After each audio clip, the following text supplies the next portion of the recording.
Camarades, Dieu a créé le monde avec tout ce qu'il y a comme bonheur, comme malheur, comme bien, comme mal, les humains, les génies, les animaux et tout ce qui va avec.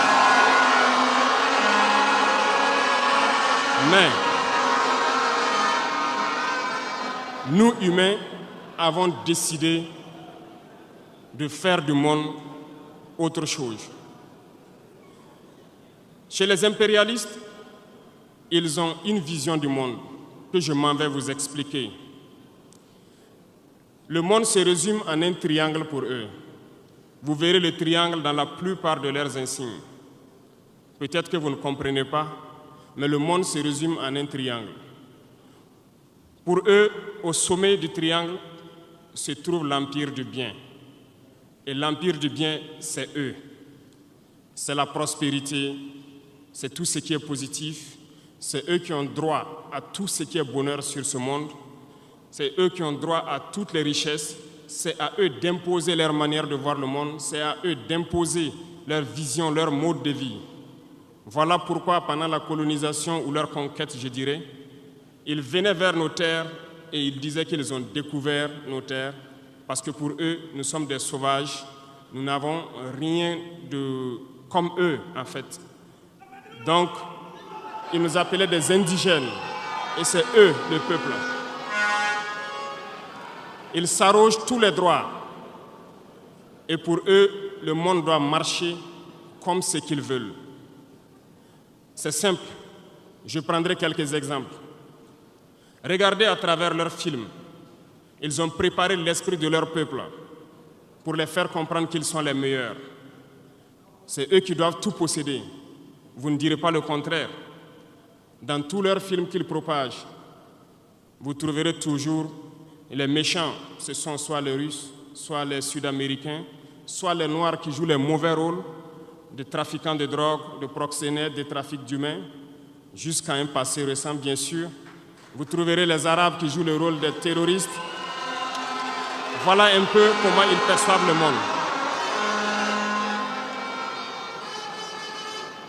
Quand je prends sur le volet économique, qui parmi nous n'a pas traité les produits chinois de produits Shintok, comme on aimait l'appeler, de mauvais produits?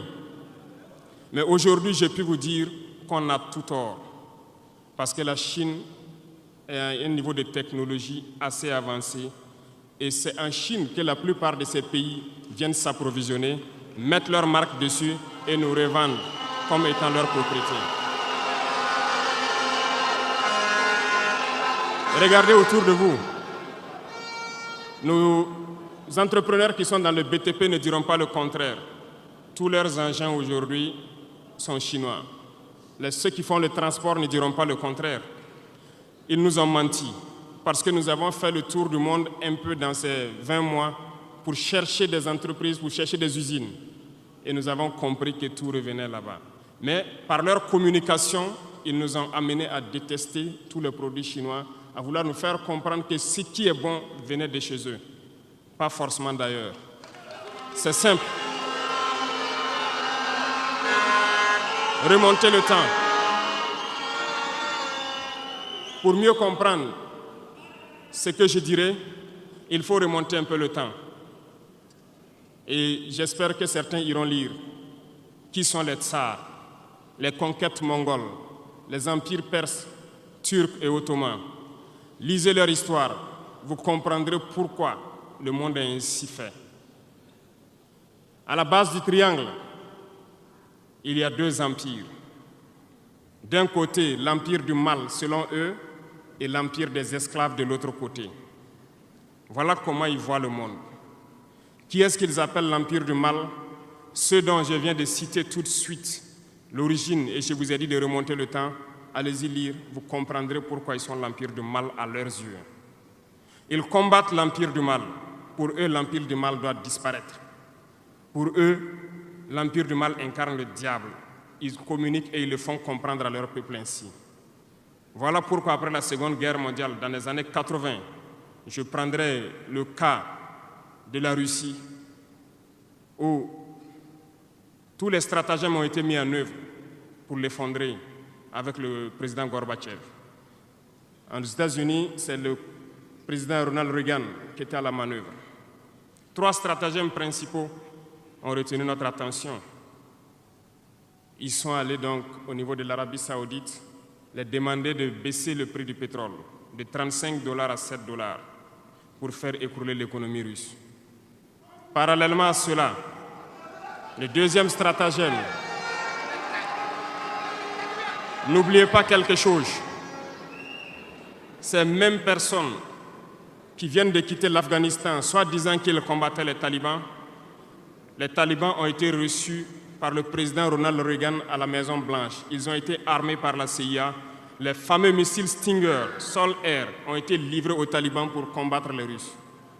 Et plus tard, ils viennent supposer les combattre. Allez-y comprendre. Le troisième stratagème, c'était un bluff. Le projet IDS, Star Wars. Lisez, vous comprendrez pourquoi ils ont amené le président Gorbatchev à créer le projet Paulus qui a enfoncé la Russie. Une fois que la Russie s'est effondrée, ceux qui se prétendent être de l'Empire du bien ont commencé à jubiler, jusqu'à ce que vienne cette équipe avec Vladimir Poutine pour essayer de remonter la Russie en surface.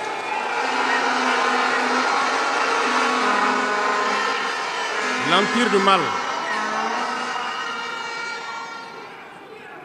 du mal, selon eux, a beaucoup souffert. Regardez l'Iran aujourd'hui, toutes les sanctions possibles. Regardez comment ils qualifient certains peuples.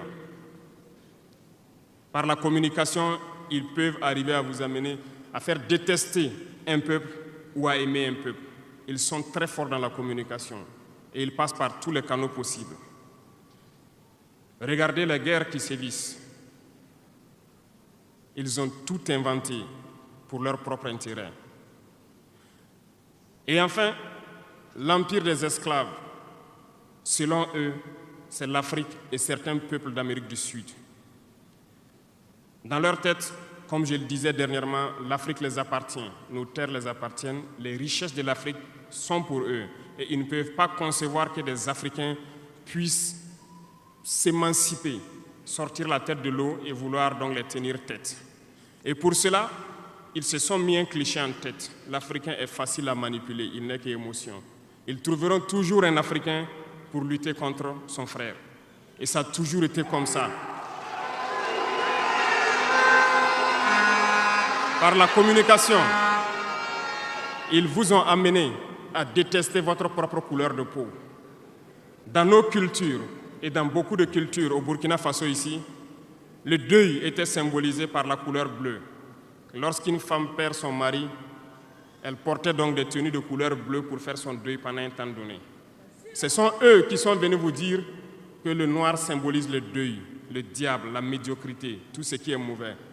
Et malheureusement, nous avons tellement avalé ça que lorsque nous sommes en deuil, nous nous mettons également en noir. Il faut que nous nous réveillons. Il faut que nous nous réveillons parce que voilà le cliché qu'ils ont en tête. Eux, ils sont l'empire du bien, d'autres sont l'empire du mal, et nous sommes l'empire des esclaves. Voilà comment les impérialistes voient le monde. Il faut que vous compreniez cela. Et là, je m'en vais faire un coup de gueule à l'endroit donc de certains intellectuels qui continuent de vouloir prêcher pour les impérialistes. Est-ce qu'ils ignorent cette partie de l'histoire? Je n'invente rien. Ça a été déclassifié, vous trouverez tout ce que j'ai dit dans les bibliothèques ou partout sur les moteurs de recherche. Ces intellectuels n'ont-ils pas lu cela? Ne connaissent-ils pas l'histoire de ce monde? C'est peut-être par malhonnêteté ou quelques billets de dollars qui les amènent à toujours prêcher pour les impérialistes.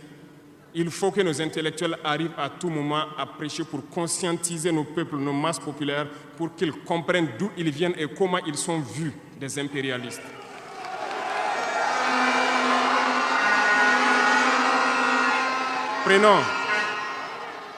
Prenons l'histoire de quelques guerres. Vous avez suivi la guerre d'Irak. Un gros mensonge qui a été inventé, soi-disant de possession d'armes de destruction massive. Certains sénateurs, au niveau des États-Unis, ont tout fait pour avoir les preuves. ils ne l'ont pas eu. Souvenez-vous que plusieurs personnes ont démissionné de la CIA après cette guerre. Des preuves ont été inventées de toutes parts. Des services secrets occidentaux les ont aidés à fabriquer des preuves. Et on se souvient que le même Niger a été accusé en son temps en montant une fausse convention, un faux contrat de vente d'uranium à l'Irak. C'est le même processus qu'ils ont voulu amener la dernière fois pour soi-disant que le Niger vend de l'uranium clandestinement à l'Iran. C'est du déjà vu.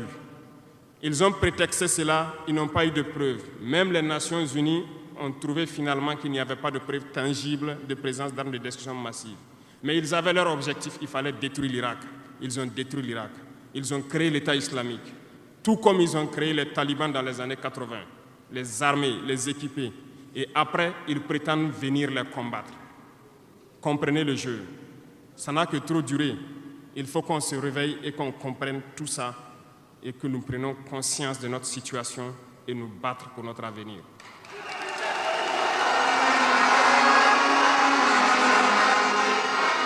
Toutes ces guerres ont été inventées, passant par l'Irak, la Syrie, la Libye, dans le but de déstabiliser le monde à leur profit, parce que nul ne doit pouvoir les égaler. C'est ce que nous vivons aujourd'hui dans le Sahel aussi à travers le terrorisme qu'ils nous ont imposé, parce qu'ils trouveront toujours des Noirs qui vont s'exciter et qui vont prendre les armes contre leurs frères noirs. C'est ce que nous vivons. Ils n'ont jamais quitté ce modèle. Malheureusement, beaucoup de gens leur donnent raison. À cause de quelques billets de dollars, ils se vendent très moins cher à l'ennemi, à l'impérialiste, et ils se mettent à combattre leurs frères. Je voulais faire ce petit historique du monde pour que vous compreniez comment l'impérialisme voit notre monde. Ça se résume en ces petits triangles. Après cela,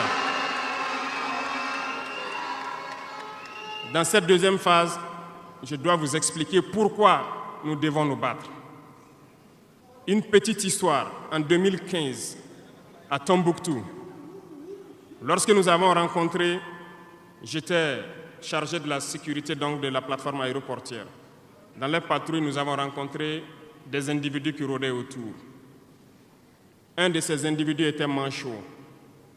Je lui ai fait comprendre que c'était dangereux de rôder autour de la base parce qu'il peut se faire tuer. Il m'a dit qu'il voulait se faire tuer, il voulait mourir. Et j'ai cherché à comprendre leur histoire. Certains étaient fous, d'autres étaient normaux, mais ils cherchaient à mourir à cause du terrorisme. Ils nous ont expliqué que lorsque les terroristes sont rentrés à Tombouctou, le manchot qui m'expliquait ça, un soir, les terroristes se sont pointés à son domicile. Ont voulu violer sa femme devant lui. Il s'est opposé. Ils sont repartis. Le lendemain, on est venu le pêcher à la maison, l'amener à la place publique. On l'a accusé de vol. On a tranché sa main, on l'a battu. Il est reparti à la maison. Son fils, qui avait 16 ans, qui s'occupait de sa main, ils sont revenus. Ils ont violé la femme. Ils ont enlevé son fils. Ils ont continué à violer sa femme pendant des jours, jusqu'à ce que la femme se suicide. Et ils ont amené son fils, il n'a plus retrouvé son fils. Et lui, il préfère mourir. Voilà pourquoi il marche autour.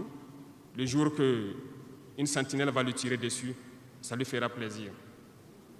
D'autres ont connu le même sort. Ils ont été enlevés de chez eux parce qu'ils refusaient que les terroristes touchent à leurs femmes ou à leurs filles. Et le lendemain, on vient les soustraire, on les amène à la place publique, on les battait à sang. Et après, ils allaient faire leurs sales besoins. Beaucoup de familles ont été détruites ainsi. Ce sont des criminels, des violeurs, des bandits, des trafiquants de drogue qui sont armés et qui sèment désolation dans nos contrées. Ils ne le font au nom d'aucune religion. Malheureusement, ici au Burkina Faso, certains villages se sont laissés compromettre par ces individus. Je parle en connaissance de cause. En 2022 à côté, j'ai été chercher avec mon unité dans un village parce qu'ils ne voulaient pas que nous restions là-bas parce qu'ils sont en bonne entente avec les terroristes. Ceux qui m'écoutent, ils savent de quoi nous parlons. Plusieurs autres unités sont témoins. Certains villages ont refusé catégoriquement que des FDS foulent leur sol parce qu'ils sont en bonne intelligence avec les terroristes. Nous leur avons fait comprendre qu'il n'y a pas d'alliance possible avec ces criminels, parce que c'est eux qui décident du jour où le pacte se rompt. Plus tard, je pense que beaucoup de villages ont compris cela. Lorsque le pacte s'est rompu, ils sont revenus sur les réseaux sociaux pour appeler au secours. Nous y avons été. Mais c'est pour dire, peu importe ce qu'ils viendront vous dire, peu importe les flatteries possibles, peu importe le pacte que vous avez signé avec eux, le jour qu'ils décident de mettre fin au pacte, ils viendront tuer et mettre fin au pacte. Il n'y a pas d'alliance possible avec les terroristes. Il n'y a pas d'alliance possible avec ces criminels. Ils sont à combattre. Un point, c'est tout.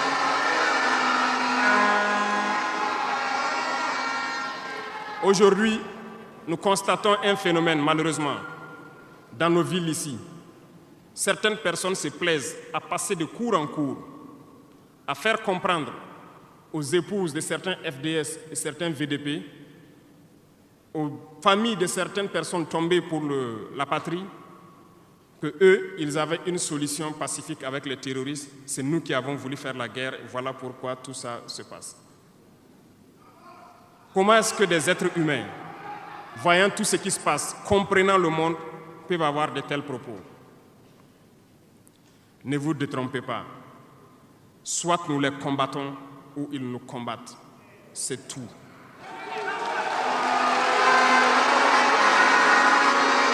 Les gens se cachent. Ces gens se cachent soi-disant derrière un semblant de dialogue ou de négociation.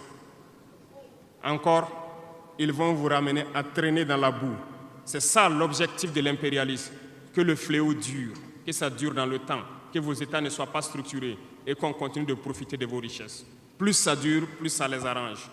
Et malheureusement, ces individus qui passent de cour en cour font le jeu des impérialistes. S'ils m'entendent, qu'ils arrêtent maintenant, parce qu'ils iront combattre eux-mêmes.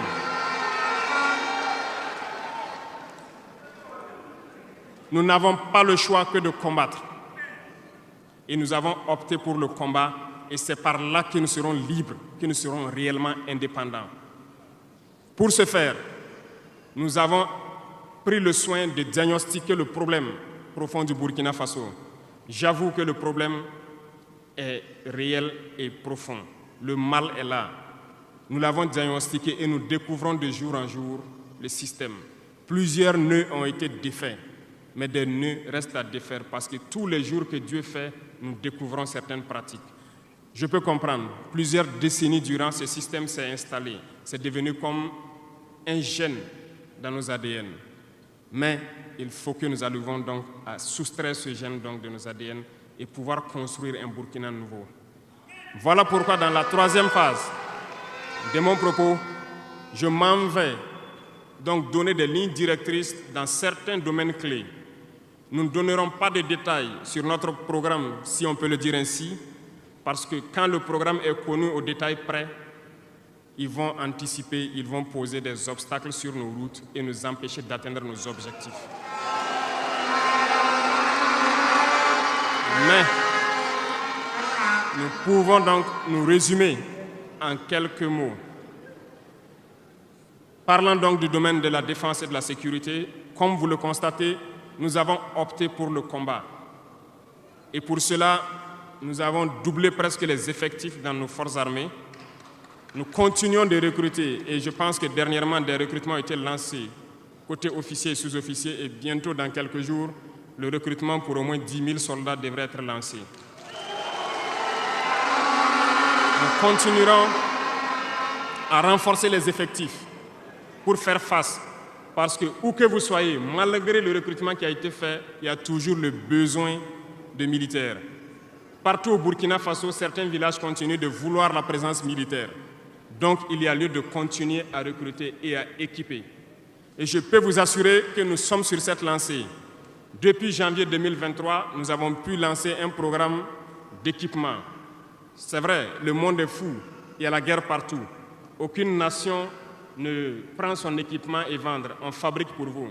Ce qui a fait que ces équipements ont traîné près de 18 mois, mais les premiers ont commencé à venir, comme vous avez pu le constater la dernière fois, et les équipements vont continuer à venir, parce que nous voulons que le niveau de notre armée atteint un niveau jamais égalé dans la sous-région.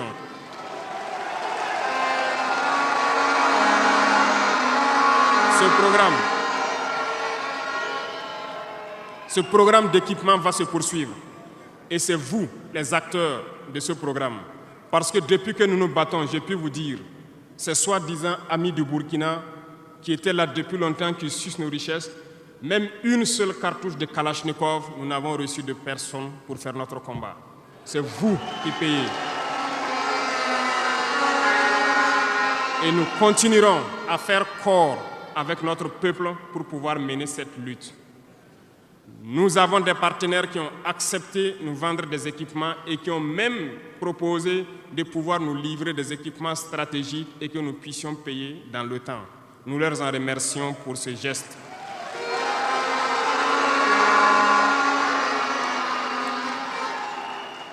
Et nous disons encore merci au peuple qui a compris le sens du combat, qu'il faut que nous nous battons.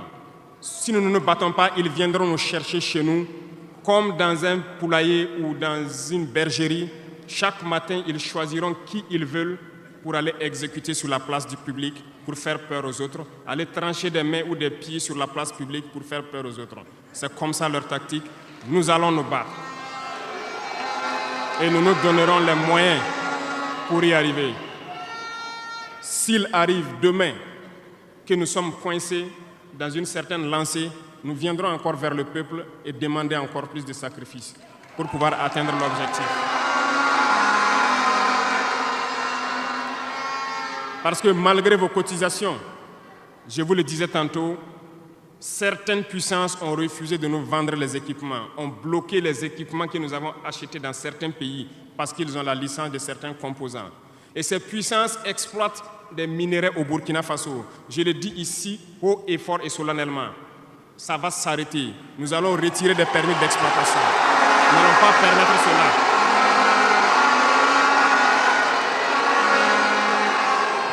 Vous ne pouvez pas exploiter nos ressources et refuser de nous vendre des équipements, faire bloquer nos équipements. Nous n'allons pas accepter. Qu'ils s'attendent, nous allons récupérer nos permis d'exploitation et nous allons l'exploiter nous-mêmes.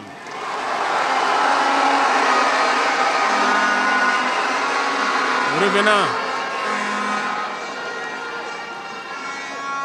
pour conclure sur le volet donc de la défense, nous n'allons pas trop nous étaler là-dessus, mais sachez que tout ce qui est déjà arrivé, les hommes sont en formation là-dessus, d'autres équipements viendront et cette guerre, nous allons la mener. Beaucoup de stratégies ont été déjà écrites et nous les adaptons au fur et à mesure du comportement de l'ennemi. Et nous allons vaincre très prochainement ce terrorisme ici au Burkina et même dans l'AES.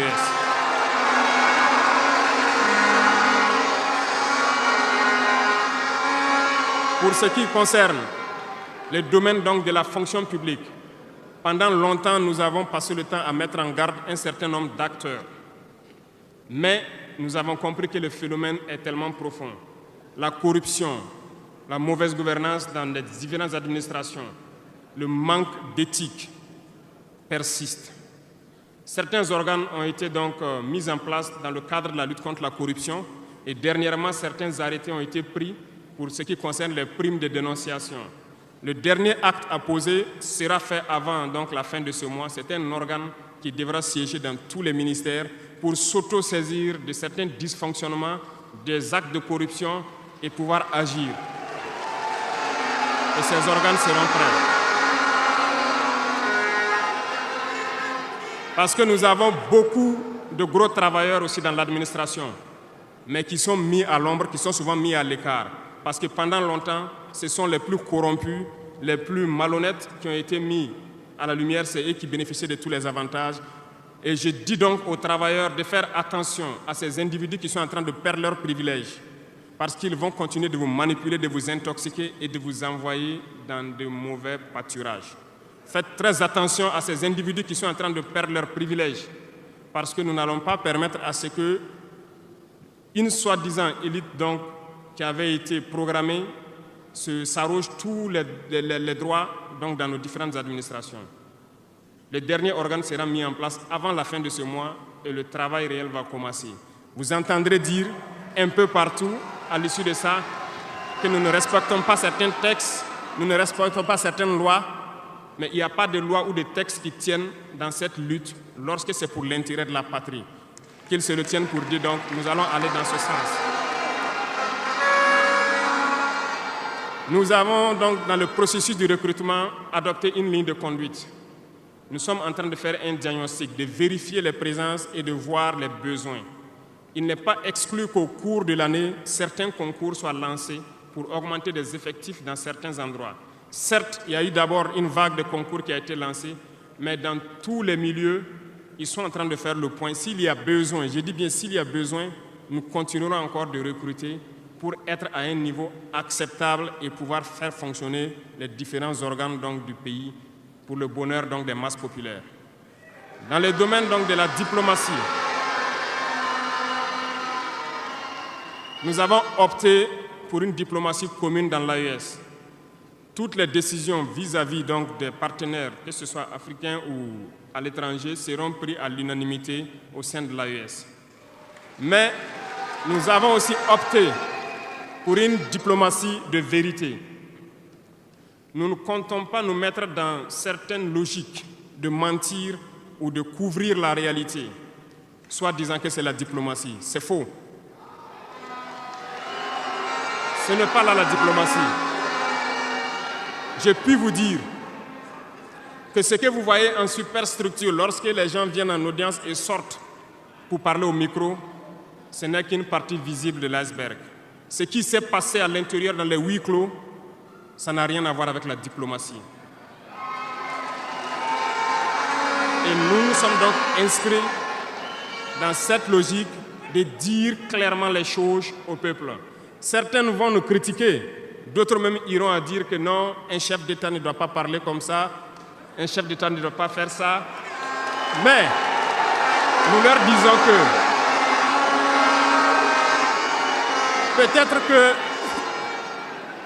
peut-être que ces gens qui critiquent de cette façon lorsque nous disons la vérité, peut-être qu'ils ont une école où ils ont appris à être chef d'État, comment le chef d'État doit être. Sinon, je n'ai pas encore vu cette école. Et pourquoi nous devons ressembler forcément aux autres, faire comme les autres? Nous voulons créer notre modèle, notre identité. Et je pense que le Burkinabé, par définition, c'est l'homme intègre. Nous voulons la vérité. Et lorsqu'il y a la vérité qui sort, même si nous avons fauté, il faut que nous ayons le courage de venir vous dire sur tel côté nous avons fauté, nous demandons pardon. Si vous nous pardonnez, vous nous pardonnez. Et nous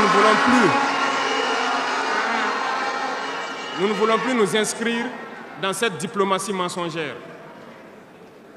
Nous avons, dans une interview, parlé du régime ivoirien. Certains Burkinabés sont montés sur leurs chevaux et critiqués. Je le dis, j'insiste et je persiste. Nous n'avons rien contre le peuple ivoirien, mais nous avons quelque chose avec ceux qui dirigent la Côte d'Ivoire.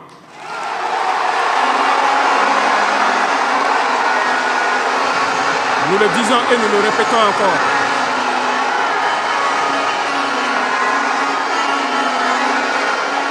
Laissez-moi vous dire quelque chose. Permettez-moi de vous dire quelque chose. Il y a bel et bien à Abidjan un centre des opérations pour déstabiliser notre pays. Personne ne peut le nier et nous vous ferons les preuves dans les jours suivants. Nous vous montrerons des preuves physiques. Vous allez comprendre de quoi nous parlons. Personne ne viendra nous dire qu'au Bénin, il n'y a pas de base française dirigée contre nous. Nous avons les preuves sous la main. 2 bases importantes.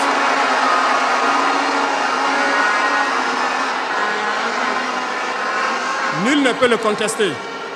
Et je les mets au défi. Et nous n'avons rien contre le peuple béninois. Là, nous avons un problème avec la politique des dirigeants béninois. Et nous le disons haut et fort encore. Dans cette diplomatie, nous avons décidé de dire la vérité. Il y a bel et bien 2 bases. Une vers Kandi et l'autre en allant vers Porga ou je ne sais pas quelle localité.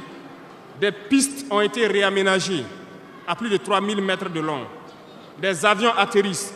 Les gens équipent et forment les terroristes là-bas. Nous avons des enregistrements audio d'agents français au Bénin là-bas qui se jouent les centres des opérations des terroristes. Ils montent les opérations avec eux.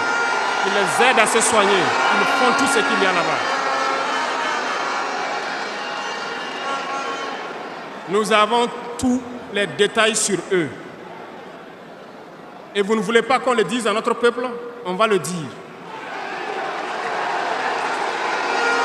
Si vous ne le voulez pas, s'ils ne le veulent pas, qu'ils arrêtent de se comporter ainsi. C'est simple. Nous n'avons forcé personne à prendre son indépendance. Si vous décidez de rester dans votre situation, mais ne prenez pas vos pays pour en faire des bases arrêts parce que ce sont vos populations qui vont en souffrir après. Et ce n'est pas une bonne politique. Nous le disons par expérience, et je le répète toujours, le Burkina a été une base arrière pour déstabiliser certains pays. Et ce n'est pas bien. Le Burkina a été une base arrière à un moment donné pour les terroristes ici. Voilà le prix que nous payons. Donc, pour prévenir les peuples de ces pays dont je parle, doivent parler à leurs dirigeants et qu'ils arrêtent cette politique parce que ça ne les arrange pas du tout.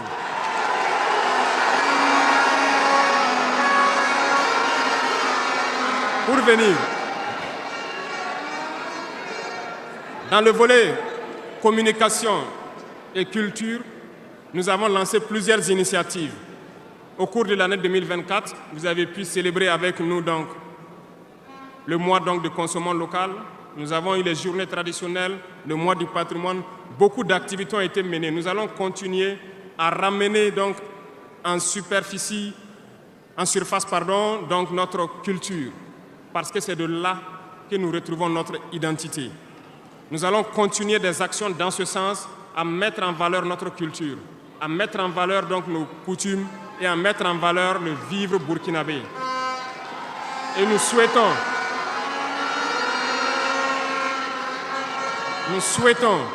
que chacun soit acteur de l'émergence du Burkina Faso à travers sa manière de communiquer. Parce que tout se trouve dans la communication aussi. Vous avez suivi dernièrement la guerre communicationnelle qui a été dressée contre nous et ça continue, ça ne va pas s'arrêter. Et je souhaite que tous ceux qui sont dans la communication puissent être professionnels. Lorsque nous voulons poser un acte communicationnel, qu'on se pose la question, est-ce que c'est pour la patrie ou contre la patrie, avant de poser l'acte. Peu importe. Vous pouvez ne pas nous aimer, moi, ma personne. Vous pouvez ne pas m'aimer, mais vous devez aimer votre pays. En me faisant du mal, il ne faudrait pas confondre le pays. Et donc, la politique dans le domaine de la communication va devoir aller dans ce sens-là. Et nous serons obligés donc de recadrer la communication sur tous les aspects. Et c'est cette ligne de conduite qui sera donc adoptée. Nous n'allons pas permettre à ce que des Burkinabés communiquent contre le Burkina Faso.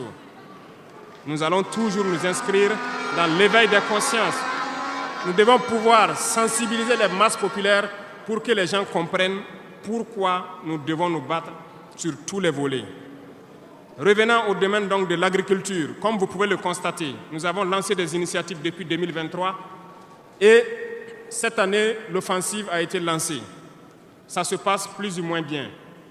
J'aimerais donc que les gens comprennent que nous avons décidé d'accorder une grande part de notre budget et de notre temps aussi au monde agricole. Parce que plus de 90% de notre population est paysanne. Mais pendant des décennies, ils n'ont jamais senti l'intéressement donc à leur public. Et c'est pourquoi nous avons décidé d'entreprendre un certain nombre d'initiatives, d'actes que nous posons. Nous aimerions pouvoir labourer tous les champs de tous les paysans de Burkina Faso, les donner les semences qu'il faut et les permettre de pouvoir avoir les intrants nécessaires à coûts subventionnés pour pouvoir nous aider dans la lutte contre l'insécurité alimentaire. Parce que l'autosuffisance alimentaire est un droit. C'est dans ce même sens que nous avons créé dernièrement l'ONBA, l'Office national d'aménagement des barrages hydro-agricoles. Nous allons l'équiper parce que tous êtes témoins dans vos différentes régions que nous avons beaucoup retenu d'eau, beaucoup de barrages, mais qui sont ensablés, qui sont bouchés. Et nous avons la possibilité de faire d'autres barrages. Nous sommes en train de payer de l'équipement pour cet office pour qu'il puisse se déployer sur le territoire et avec la contribution des populations, pouvoir construire beaucoup de barrages et désensabler beaucoup de barrages. Nous allons poursuivre ce combat. Nous allons poursuivre ce combat jusqu'à l'atteinte de l'autosuffisance alimentaire et que nos populations puissent manger à leur faim. Dans le domaine donc, des infrastructures, nous avons un manque crucial de routes. Et en faisant l'analyse, nous avons trouvé pour certaines routes des études très vieilles. Et pour d'autres, il n'y a pas d'études. Nous ne pouvons pas construire une route sans avoir des études. Les études sont préalables. Voilà pourquoi dans ce secteur, nous avons ordonné au ministère de faire beaucoup d'études sur beaucoup de tronçons, ce qui nous permettra donc à l'avenir de pouvoir lancer des travaux et bien faire ces travaux pour que ce soit durable sur beaucoup de tronçons. Pour cela, nous avons remarqué que les frais pour bitumer 1 km de tronçon, nous sommes autour de 500 millions de francs. Donc pour 100 km avec les ouvrages d'assainissement, nous n'avons pas moins de 60 milliards pour faire 100 km de route bitumée. C'est très cher et très coûteux. La technique a été de créer donc des brigades d'intervention, donc des infrastructures. Nous sommes en train donc de vouloir équiper plusieurs brigades avec de l'équipement pour faire le minimum et permettre donc aux entreprises aussi du BTP de vivre et de faire une partie. Nous allons partager donc la poire en deux pour pouvoir baisser les dépenses et pouvoir faire le maximum de routes possibles dans un laps de temps.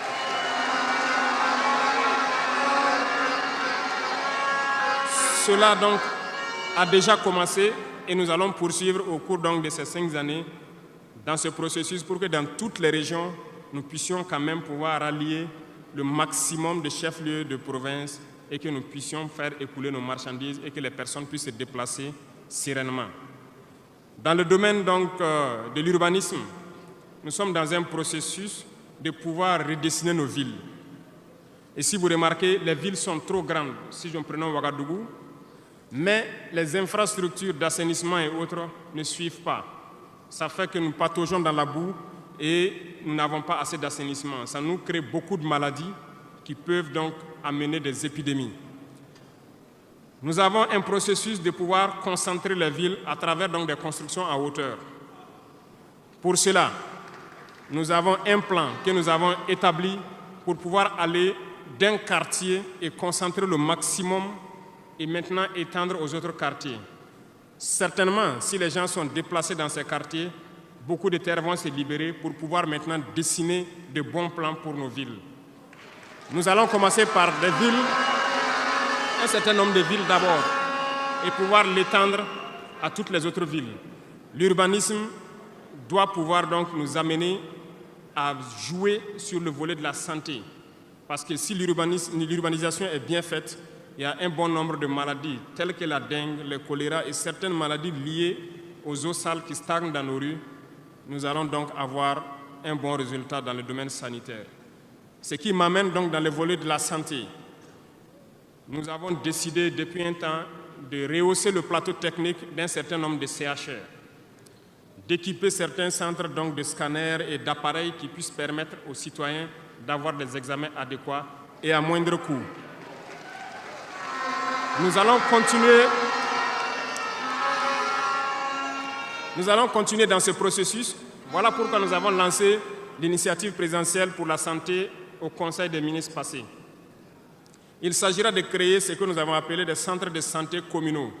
Et dans ces centres de santé, nous avons intégré un minimum de services qui doivent être servis aux populations.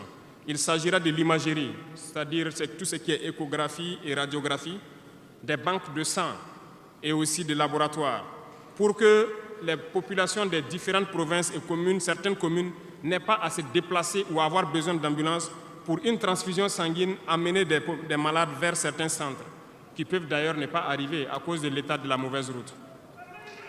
Donc, cette initiative est déjà lancée et nous allons faire en sorte que nous puissions commencer avant la fin de l'année la construction des premiers centres et leur équipement.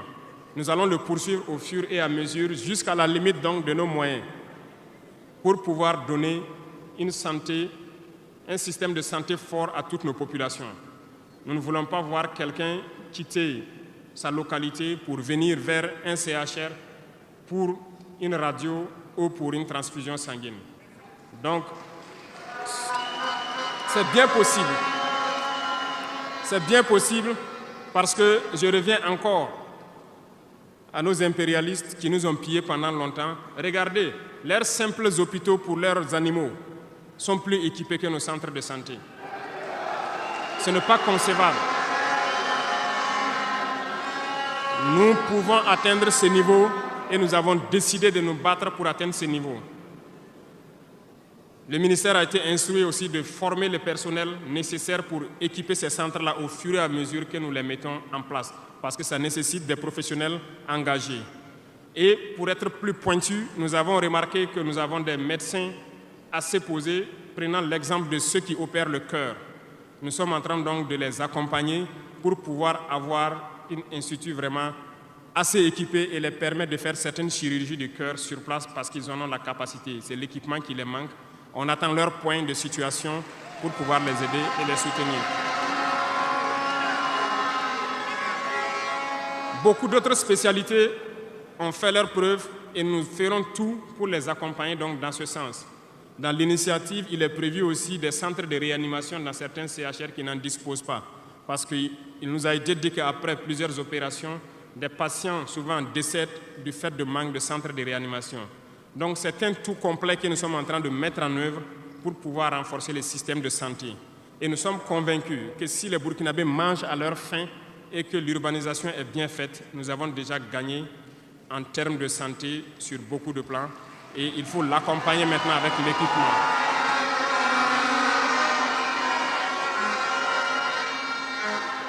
Dans le domaine de l'éducation, nous avons fait le diagnostic et comme vous le savez, nos camarades étudiants sont là, ils ne diront pas le contraire. Comment quitter ces chevauchements d'années, comment refaire le système? Eh bien, nous avons abouti à une conclusion. Nous avons lancé l'initiative aussi pour l'éducation de qualité. Ça va intégrer tous les volets, de la maternelle jusqu'à l'université. Les premiers bâtiments devront donc pousser aussi avant la fin de l'année. Nous avons opté pour des constructions en hauteur, pour rassembler le maximum d'élèves sur des superficies données, pour permettre un contrôle approfondi et judicieux de l'enseignement, parce que l'enseignement, c'est aussi de l'éducation. Et au finish, nous devrons avoir des complexes dans la plupart de nos communes, qui vont de la maternelle jusqu'au secondaire, et les centres universitaires doivent voir leur capacité augmenter aussi. Quand nous prenons aujourd'hui nos salles de classe à 3 classes qui sont construites un peu partout, la saison des pluies a commencé, les intempéries encore sont venues nous montrer que ce n'est pas la bonne option. Voilà pourquoi nous ne voulons plus faire ces centres isolés avec des petites maisons de 3 salles et nous allons passer à des constructions à hauteur pour avoir le maximum d'élèves dans un espace donné et l'encadrement conséquent pour une éducation de qualité. Beaucoup d'autres choses seront initiées dès le primaire. Nous allons revenir à certains fondamentaux de discipline et d'instaurer donc un certain nombre de valeurs à inculquer aux plus jeunes depuis le primaire pour qu'ils soient de bons citoyens de demain. Une partie. Il y aurait donc un début de formation militaire, si je peux le dire comme ça, civique et patriotique au tout petit pour pouvoir continuer dans les lycées. Et le programme national donc au niveau du SND est en train de muter. Le texte était venu en conseil, nous l'avons renvoyé avec des amendements pour que les travailleurs qui sont en activité actuellement puissent aussi passer dans ce centre pour avoir une formation militaire. Et ça fasse s'organiser à tour de rôle sur des périodes bien précises. Tout est une question de discipline, parce que par excellence, la formation militaire doit pouvoir discipliner les gens. Donc nous allons inculquer un certain nombre de valeurs au niveau donc de notre éducation. Revenant donc au centre universitaire, avant aussi la fin de l'année, nous allons commencer la construction d'un certain nombre d'amphithéâtres. Et plus tard, lorsque les moyens le permettront, nous partirons sur le volet donc, de la restauration et aussi des cités au niveau donc, des différents centres universitaires. Mais nous commencerons par les amphithéâtres pour les permettre d'avoir donc où travailler pour que le décalage qu'il y a en termes d'années qui se superposent puisse se réduire considérablement. Nous avons fait une régulation budgétaire qui doit donc passer à l'Assemblée ce mois-là pour pouvoir donc initier toutes ces opérations. Qu'est-ce que cela veut dire? Nous avons diminué les dépenses de fonctionnement de l'administration pour pouvoir injecter ailleurs, notamment dans l'éducation et dans la santé. Ce programme donc, est prêt, il a été lancé et dans les jours à venir, vous serez témoins de l'évolution donc, de tout ce que nous sommes en train de vous dire. Et nous poursuivrons ce schéma tout au long donc, de ces 60 mois qui nous a été consacré. Revenant donc au domaine donc, des mines, je le disais tantôt, nous avons adopté une nouvelle politique. Le Burkina regorge de beaucoup de sortes de minéraux, mais il y a quand même un minéral pour lequel il n'y a plus de secret pour les Burkinabés. Et je m'en vais là saluer donc nos vaillants orpailleurs, très courageux, qui arrivent à rentrer dans les profondeurs de nos terres pour sortir ce minéral-là. Nous nous sommes dit, pourquoi continuer à laisser des multinationales étrangères venir puiser notre or pendant que nous savons l'exploiter nous-mêmes? Voilà pourquoi nous avons ordonné au ministère de réorganiser les orpailleurs et le gouvernement va prendre en compte l'exploitation de l'or. Plusieurs permis, comme je le disais, seront retirés de certaines personnes et nous allons l'exploiter nous-mêmes. Nous allons nous équiper.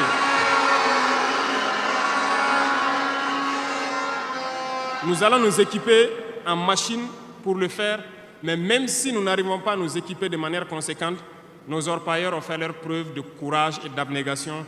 Nous allons creuser nous-mêmes notre or et ça sera pour nous au Burkina ici.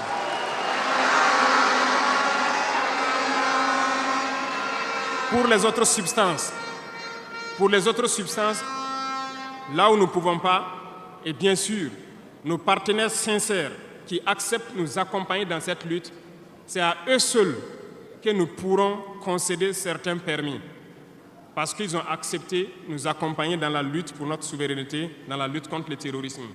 Et nous avons édicté un nouveau code donc, minier qui est actuellement à l'Assemblée et j'espère qu'il sera voté donc, dans la semaine prochaine pour imposer un nouveau modèle aux différentes entreprises qui vont venir pour exploiter l'or ici, pour que le maximum de profit soit pour l'État.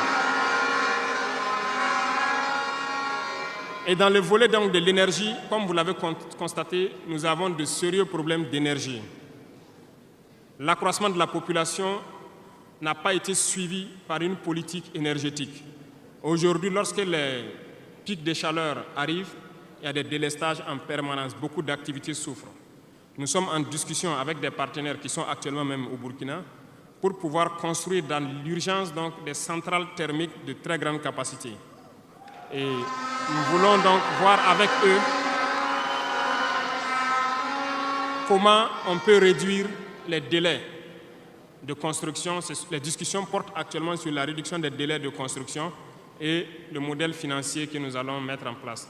Nous espérons aboutir à ça en attendant que notre processus, qui peut paraître long, des centrales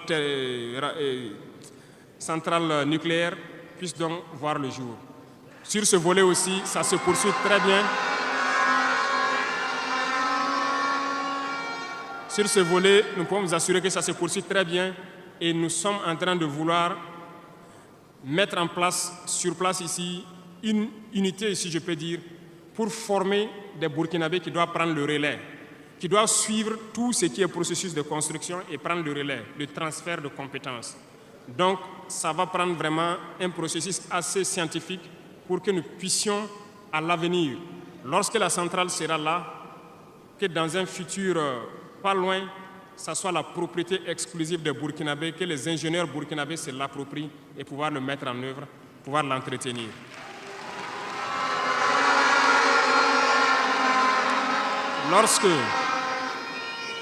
Lorsque les conclusions donc, des discussions qui sont en cours avec les partenaires pour la centrale thermique verront le jour, nous allons vous mettre ça à disposition. Et si nous avons besoin de vous, nous allons vous le dire pour pouvoir mettre en œuvre rapidement ce plan aussi. Parlant donc du domaine de l'économie, qui tient beaucoup à cœur, nous sommes en train de mettre en place un processus. Le paiement donc, de la dette intérieure a commencé un peu avec les plus petites dettes. Les factures de moins de 100 millions ont été payées et nous poursuivons au fur et à mesure parce que ça doit permettre de soulager le secteur privé et de pouvoir donc relancer l'économie. Actuellement, nous allons nous tourner rapidement vers les sociétés d'État. Leur assemblée générale vient de finir, comme vous l'avez constaté. Elles fonctionnent très bien et elles ont fait de très bons résultats.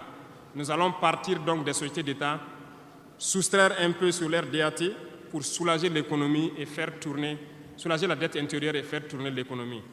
Donc dans les jours à venir, s'il plaît à Dieu, beaucoup d'entrepreneurs doivent être soulagés après donc, la signature de conventions avec les sociétés d'État. Mais nous sommes en train, donc dans le secteur minier, comme je vous l'ai dit, de prendre une certaine indépendance. Ça doit nous permettre donc de pouvoir avoir un bon nombre de ressources en matière de finances, mais aussi et surtout le volet de l'industrialisation qui doit venir combler ce volet économique-là, parce que nous dépensons beaucoup à l'extérieur. Nous sommes en train de mettre en place tous les processus pour que nos devises ne sortent pas. En attendant, au niveau de l'AES, comme vous l'avez constaté, nous avons décidé de mettre en place une banque d'investissement et aussi un fonds souverain. Ce processus, donc, les techniciens sont là-dessus. La réflexion est en cours et nous espérons, dans un futur proche, qu'ils nous présenteront quelque chose de conséquent. L'autre volet stratégique que je ne vais pas parler et dont vous savez, nous avançons sereinement et au moment venu, ça va vous surprendre et rester à l'écoute. C'est tout ce que je peux dire.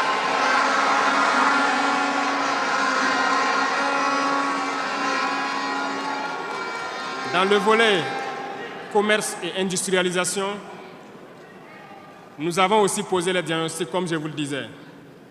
Actuellement, comme vous le constatez, nous avons énuméré un bon nombre de produits que nous importons de l'extérieur.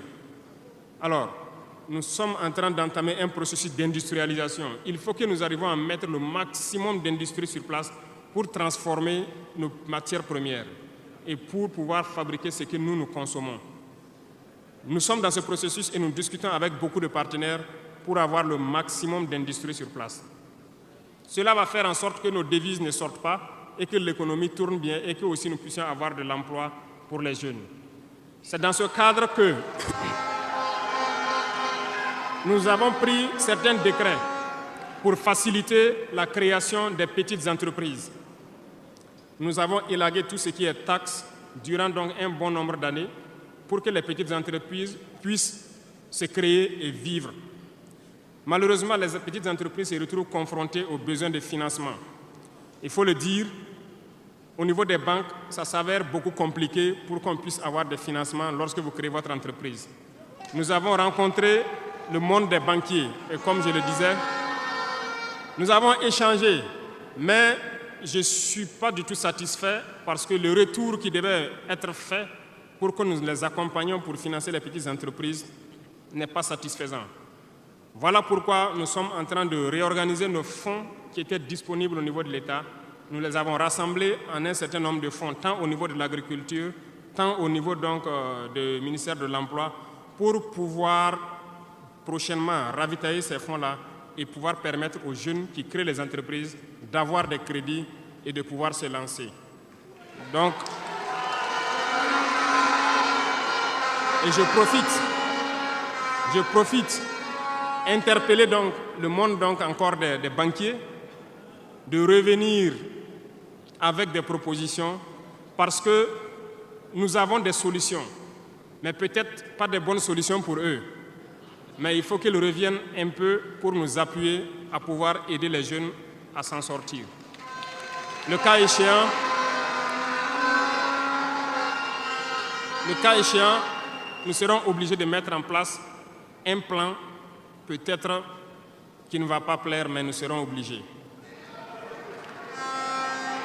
Dans le domaine donc du commerce, comme vous l'avez constaté, beaucoup de gens nous ont interpellés au cours de notre tournée sur les marchés hier.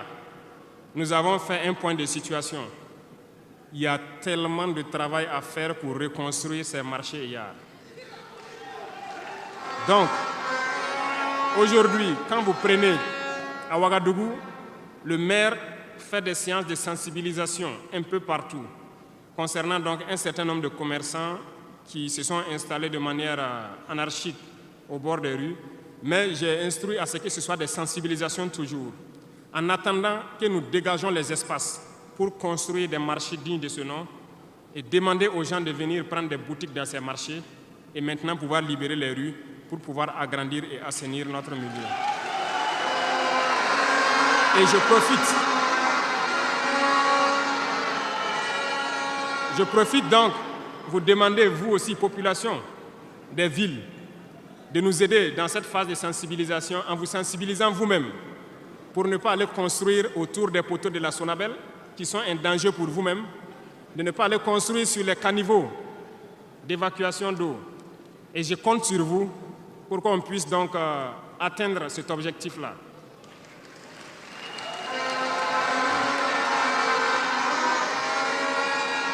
Revenons donc au volet donc de l'emploi, le sport, la jeunesse. Nous sommes en train de faire une réforme. Il y aura un remaniement ministériel dans quelques jours où l'architecture des ministères va changer un peu. Nous allons consacrer un ministère entier à la formation secondaire et professionnelle pour que nous n'ayons plus à avoir donc, au niveau de l'université ce blocage qui est là actuellement. Nous devons pouvoir professionnaliser beaucoup de jeunes depuis le lycée. Donc, soit depuis la 4e ou au niveau donc, de la seconde, que les gens puissent décider d'aller dans des filières professionnelles et pouvoir s'auto-employer. Donc, un ministère sera consacré uniquement à ça. Parce que le système éducatif, comme je l'ai dit, après diagnostic, vous êtes d'accord avec moi que nous formons très peu d'ingénieurs. Pourtant, une nation qui se développe, l'indice aussi de développement, c'est en termes d'ingénieurs formés. Remontez dans l'histoire et voyez toutes ces grandes nations. Le nombre d'ingénieurs formés par an dans des spécialités pointues compte beaucoup dans le développement. Au Burkina, nous n'en avons pas assez. Voilà pourquoi l'école polytechnique de Ouagadougou, nous voulons la faire évoluer en université polytechnique en y mettant un certain nombre de filières technologiques et en recrutant le maximum d'étudiants qui puissent être formés là-bas et avoir des ingénieurs. C'est bien que nous ayons les filières comme lettres modernes, philosophie, droit, voilà, psychologie, histoire. Beaucoup d'étudiants se retrouvent là-bas contre leur gré. Ce n'est pas forcément ce qu'ils ont choisi, mais ce sont les filières disponibles qui forcément ne donnent pas des opportunités d'emploi. Voilà pourquoi nous avons décidé de valoriser ce secteur donc, de la formation professionnelle et de l'emploi en y consacrant entièrement un ministère. Donc dans les prochains jours, ce remaniement sera fait et vous verrez donc comment nous allons évoluer.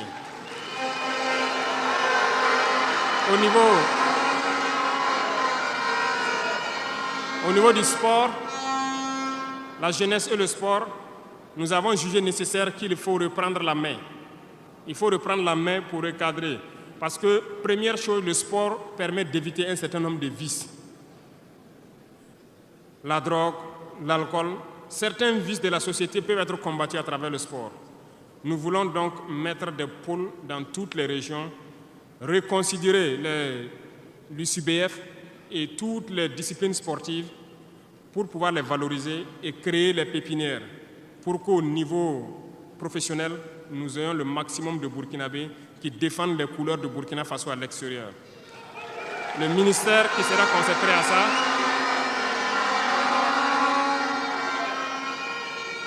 donc, il y a beaucoup déjà de textes qui ont été écrits et nous allons mettre en œuvre cela dès les prochains jours après le remaniement pour créer nous-mêmes ces espaces-là. Cela va demander à ce que nous puissions pouvoir unir un certain nombre de forces pour y arriver.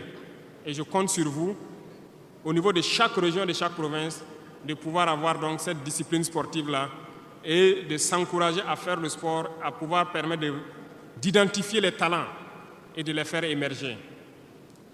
Donc, certains volets de la gouvernance, tels que la transition digitale, nous n'allons pas nous évertuer là-dessus parce que c'est un processus un peu nouveau.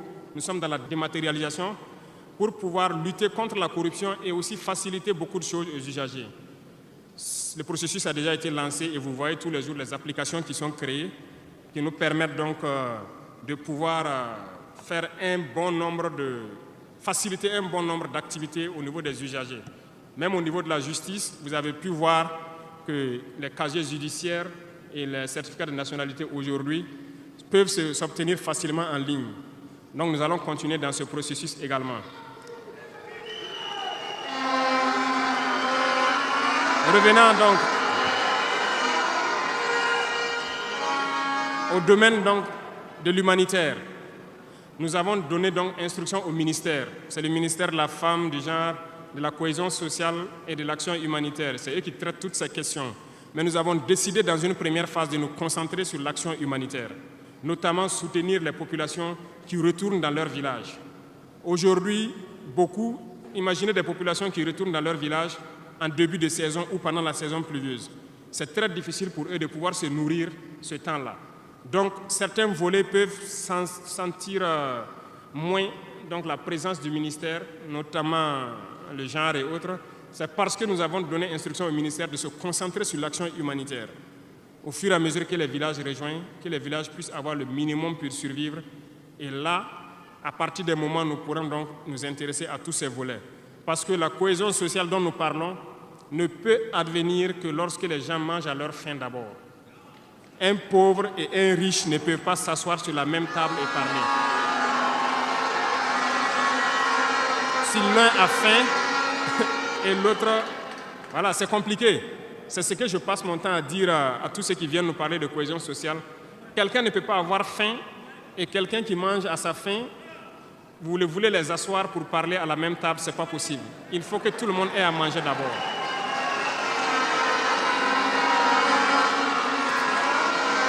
Voilà pourquoi c'est dans la lutte qu'il y a la cohésion. Acceptons de lutter.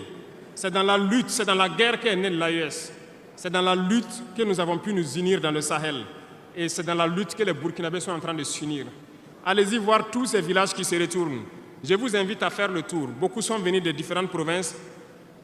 Ils peuvent être dans leur village avec des désaccords. Ils ont été cherchés. Mais quand ils reviennent, ils sont plus soudés que jamais. La cohésion sociale se trouve dans la lutte également. Et pour finir, j'ai laissé le domaine de la justice en dernier pour terminer donc notre vision dans ce domaine.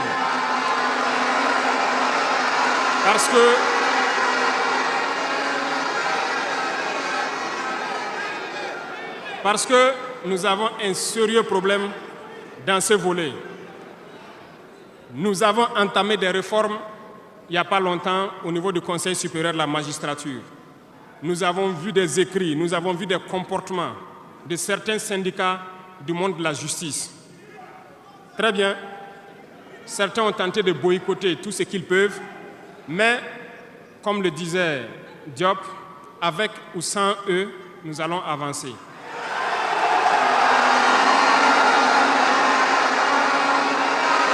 Nous avons plaidé.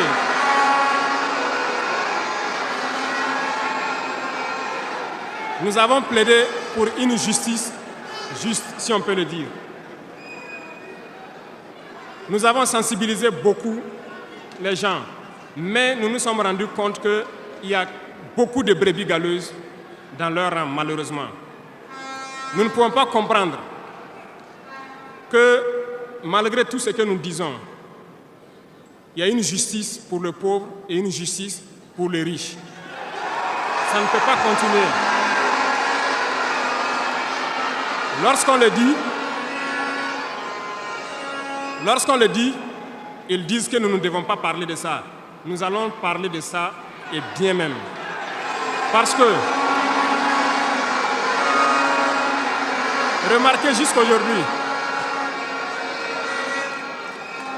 jusqu'au jour d'aujourd'hui, lorsqu'un citoyen lambda, qui ignore la loi d'ailleurs, même si on dit nul n'est censé ignorer la loi, un citoyen lambda a un problème en justice, on peut l'attraper, le mettre en prison sans jugement pendant longtemps d'abord. Mais lorsque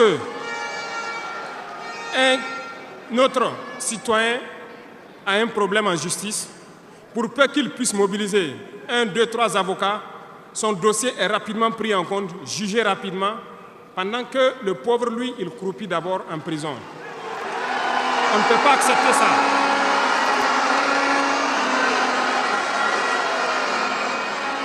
Il y a des choses, il y a des situations et il y a des choses sur lesquelles nous n'avons pas voulu nous prononcer par juste devoir de réserve, parce que nous sommes à un certain niveau, on ne veut pas parler en premier. Mais nous allons rompre ce tabou-là. Ça ne peut pas continuer comme ça. Il faut que les gens changent de manière d'être. Beaucoup de gens sont toujours en prison sans jugement. Nous allons lancer une campagne bientôt pour juger ces gens-là qui sont en prison pendant des mois sans être jugés. Parce que nous ne pouvons pas payer des gens et vouloir encore qu'on paye lorsqu'il y a un jugement. Ces pratiques vont cesser, ça fait partie du fonctionnement. Et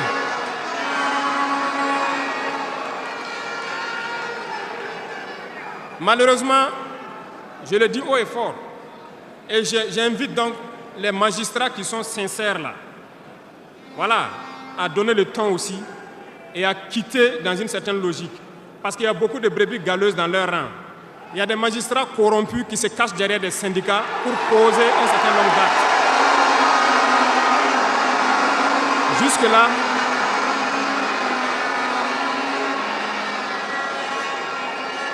Jusque-là, nous sommes restés dans une certaine logique d'essayer de respecter certaines règles.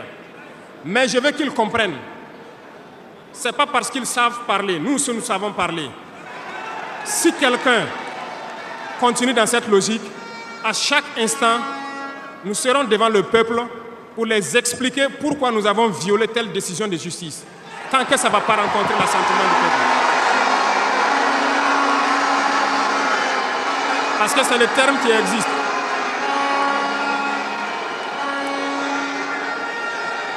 La patrie d'abord, la patrie avant tout. Si une mauvaise décision est prise, soi-disant pour protéger certains individus qui nuisent à la patrie, nous allons nous opposer. Et nous n'allons pas permettre que la décision soit exécutée. Et nous allons expliquer pourquoi nous nous opposons. Le Conseil supérieur de la magistrature a été modifié dans son architecture. Ils seront installés, si ça n'a pas déjà été fait, et ils vont commencer le travail. Tous ceux qui avaient les dossiers, des magistrats qui avaient été pris la main dans le sac, qui ont des dossiers, on va remettre tout à jour, ils seront jugés aussi, comme les autres. Il n'y aura rien d'infini.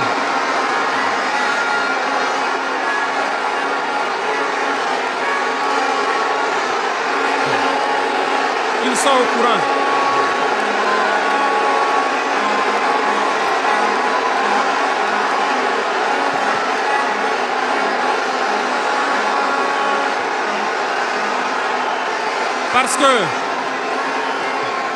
Parce que l'injustice est un fléau qui détruit la société. Oui, l'injustice est un fléau qui détruit notre société. Et il faut que ce soit clair. Certains diront qu'on n'avait pas besoin de le dire ici, on avait besoin de le dire. On les met en garde et ça sera fait. Ils vont le voir dans les jours à venir. Et c'est une mise en garde en même temps au nouveau Conseil supérieur de la magistrature qui sera mis en place de prendre au sérieux tous les dossiers. Certaines personnes ont été forcées à la corruption. Certains opérateurs économiques ont été escroqués, forcés à la corruption par certains membres de la justice. On a ouvert pour qu'ils puissent venir dénoncer ces individus-là. Ils vont être jugés également. Nous voulons une autre forme de justice.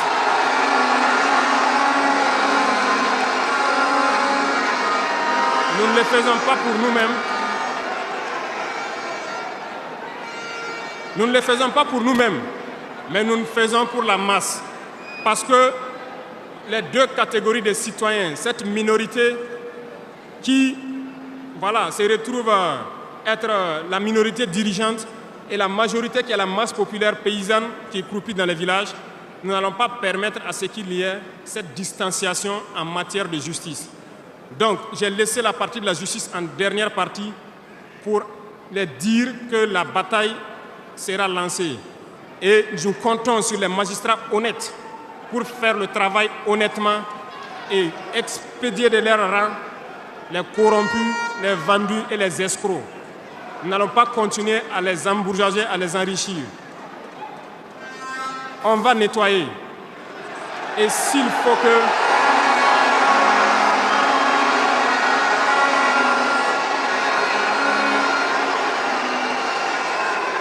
Et si à partir de ces propos que je tiens aujourd'hui, certains décident de faire des mouvements d'humeur ou de ne pas travailler, ils sont libres. Nous prendrons les mesures qui sied. Mais le pays va avancer.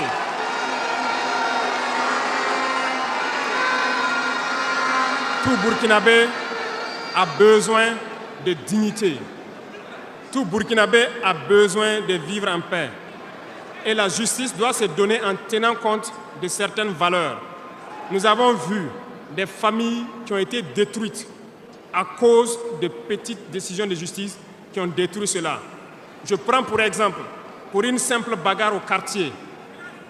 Une simple bagarre au quartier, on prend quelqu'un pour coups et blessures, on le met en prison, on ne se rend même pas compte que ce sont ces femmes et ces enfants qui vont périr dans la misère. On détruit des familles pour ça. Nous avons interpellé à relire le code pénal et c'est en relecture. Nous allons changer carrément le modèle de justice. Parce que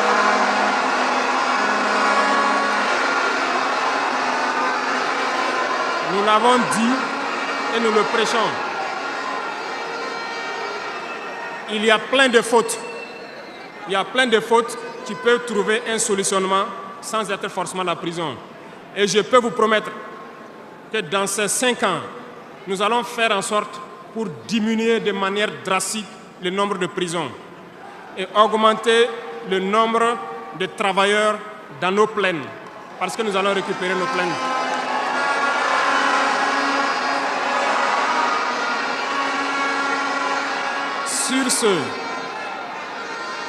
Sur ce, nous n'allons pas donc nous détailler sur tous les aspects.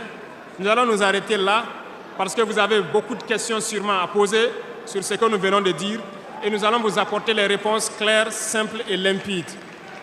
Merci beaucoup et je vous laisse la parole.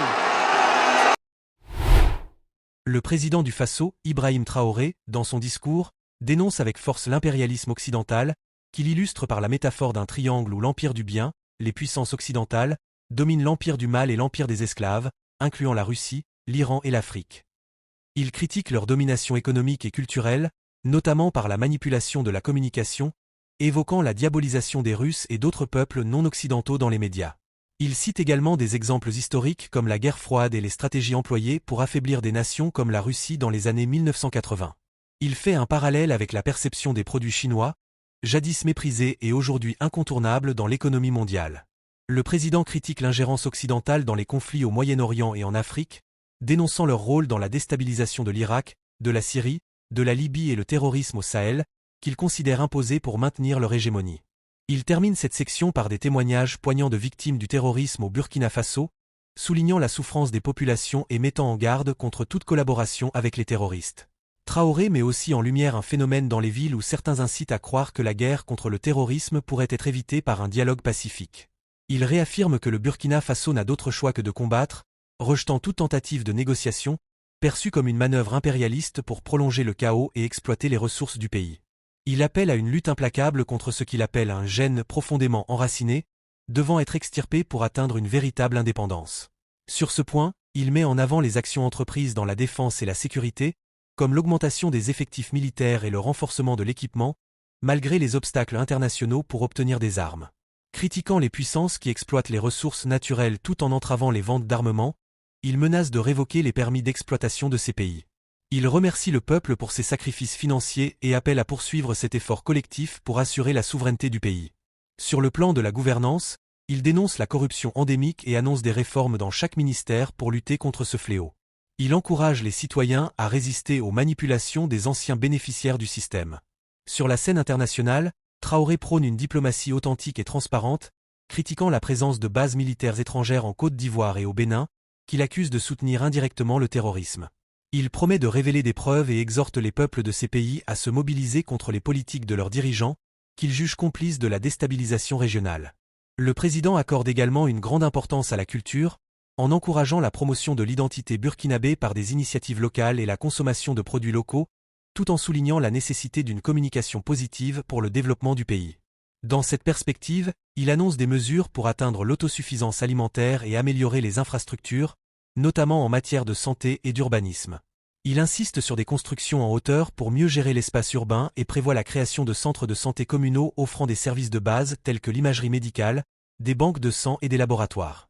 Dans le domaine de l'éducation, il envisage de redessiner les infrastructures scolaires et d'intégrer une éducation civique et patriotique dès le primaire, tout en prévoyant une formation militaire pour renforcer la discipline.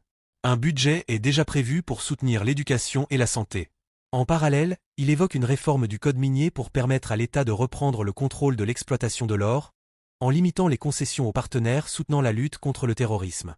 Dans le secteur de l'énergie, il annonce des projets pour construire des centrales thermiques à grande capacité et former les ingénieurs burkinabés à gérer ces infrastructures. Sur le plan économique, il annonce le paiement de la dette intérieure pour relancer le secteur privé et prévoit des réformes pour favoriser l'industrialisation, la création d'une banque d'investissement et d'un fonds souverain. Il exhorte les banques à soutenir les jeunes entrepreneurs, tout en avertissant qu'un plan plus radical pourrait être envisagé en cas de refus.